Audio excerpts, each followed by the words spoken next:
Assalamualaikum warahmatullahi wabarakatuh. Waalaikumsalam warahmatullahi wabarakatuh.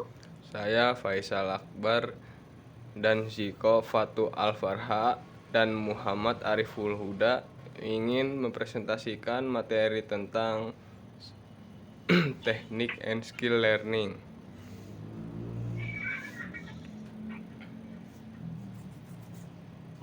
Baca kok. Velocity and acceleration. Kecepatan itu sendiri artinya adalah perpindahan yang ditempuh dalam selang waktu tertentu, sedangkan percepatan adalah perubahan kecepatan sebuah benda dalam selang waktu tertentu.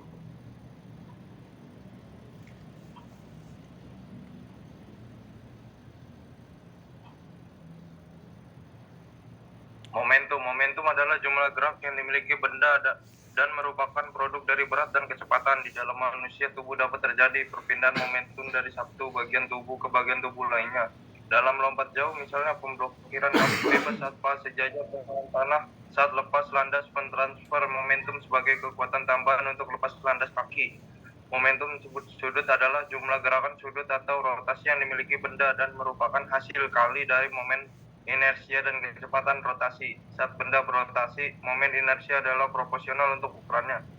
Jika lengan ditekuk saat berlari, misalnya, momen inersianya lebih kecil daripada jika lengannya bengkok lurus. Benda yang berputar memiliki jumlah gerak atau momentum tertentu, dan setiap pengurangan momen inersia akan menyebabkan akselerasi kecepatan rotasi yang meningkat dalam berlari. Prinsip ini mempengaruhi lengan, tindakan, dan pemulihan kaki, di mana membuat lengan dan kaki sependek mungkin dengan menekuknya di posisi tersebut. Siku dan lutut mempercepat gerakan mereka. Setiap peningkatan momen inersia memiliki efek sebaliknya untuk mengurangi kecepatan rotasi. Peningkatan momen inersia ini digunakan misalnya dalam perbedaan teknik terbang lompat jauh untuk memperlambat tren ke depan. Implication for the coach, implikasi untuk pelatih. Ada dua prinsip praktis yang berlaku khusus untuk berjalan, berlari, melompat, dan melempar kemana atlet peduli dengan menciptakan kekuatan dan kecepatan yang optimal. Pertama, gunakan semua sendi bisa digunakan, dan kedua, gunakan setiap sambungan secara berurutan. Yang pertama, gunakan semua sendi yang bisa digunakan. Kekuatan dari masing-masing sendi harus digabungkan untuk menghasilkan efek maksimal. Ini paling baik dilakukan ketika semua sendi yang dapat digunakan.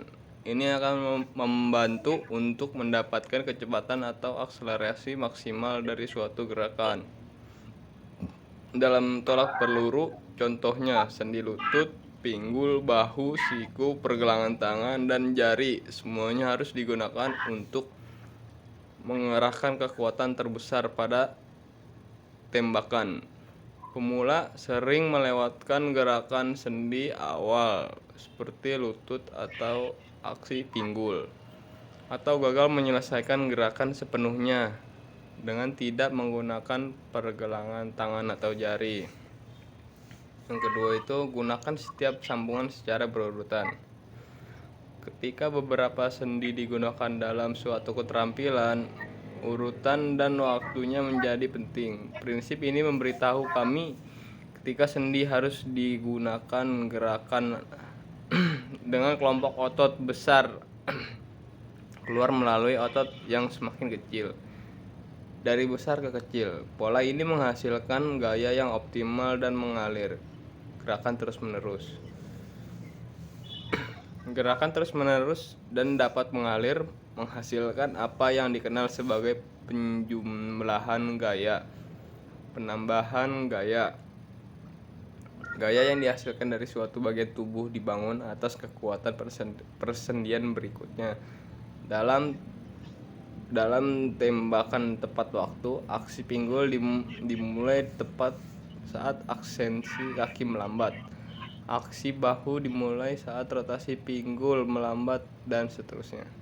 Kecepatan pelepasan suatu alat tergantung pada kecepatan bagian terakhir dari tubuh pada saat pelepasan. Itu urutan untuk waktu yang benar, memungkinkan atlet untuk mencapai kecepatan pelepasan maksimal.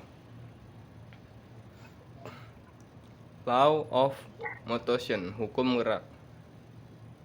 Memahami hubungan antar gaya dan gerak berulang banyak pada karya seseorang ilmuwan Inggris, Sir Isaac Newton. Dia paling diingat karena 3 hukum geraknya. Hukum gerak yang pertama, hukum gerak Newton yang pertama itu penting untuk mengetahui definisi masing-masing dari ketiga hukum gerak, dan yang lebih penting, mengetahui cara untuk menerapkan hukum dalam situasi praktis. Hukum pertama Newton tentang gerak menyatakan, yaitu semua benda terus dalam keadaan istirahat atau gerak, serangan dalam garis lurus kecuali ditindaklanjuti oleh kekuatan eksternal. Apa implikasi dan aplikasi dari undang-undang ini? Seseorang sprinter, misalnya, tidak akan beranjak dari blok sampai kakinya mengarahkan kekuatan terhadap mereka. Pelompat tinggi tidak akan lepas landas dari lari pendekatan kecuali ada gaya yang diterapkan untuk mengubah arah. Lanjutin kok. Lanjut. Hukum gerak kedua Newton, hukum percepatan. Percepatan suatu benda sebanding dengan gaya yang menyebabkannya dan berlangsung ke arah gaya bekerja. Lebih banyak kekuatan berarti lebih banyak akselerasi. Akselerasi sprinter dari balok sebanding dengan gaya yang diberikan terhadap blok. Semakin besar gaya yang diberikan, semakin besar percepatan menjauh dari blok. Dalam acara melempar, semakin besar gaya peluang yang diberikan pada alat, semakin besar pula kecepatan pelepasan dan akibatnya jarak yang akan dilempar. Baca kok. Setelah alat dilepaskan, tidak ada kekuatan yang dapat bertindak untuk mempercepatnya. Hal yang sama juga benar untuk tubuh atlet dalam acara lompat. Semakin besar gaya yang diberikan atlet saat lepas landas, semakin besar percepatan dan tinggi atau jarak yang dicapai. Setelah atlet meninggalkan tanah, tidak ada yang dia lakukan mempercepat tubuh. Ketika kekuatan maksimal dibutuhkan, otot berkontraksi untuk menghasilkan kekuatan ini, dan ini itulah sebabnya cedera lebih mungkin terjadi pada fase akselerasi atau deselerasi gerakan. Hukum gerak ketiga Newton yaitu hukum reaksi. Untuk setiap tindakan ada reaksi yang sama dan berlawanan. Seorang pelari mengerahkan kekuatan melawan tanah. Ini menciptakan gaya reaksi yang sama dan berlawanan yang bergerak tubuh di atas tanah. Hukum reaksi berlaku untuk gerakan yang terjadi di udara. Dalam hal ini, situasi reaksi yang sama dan berlawanan ditunjukkan dalam gerakan bagian tubuh lainnya.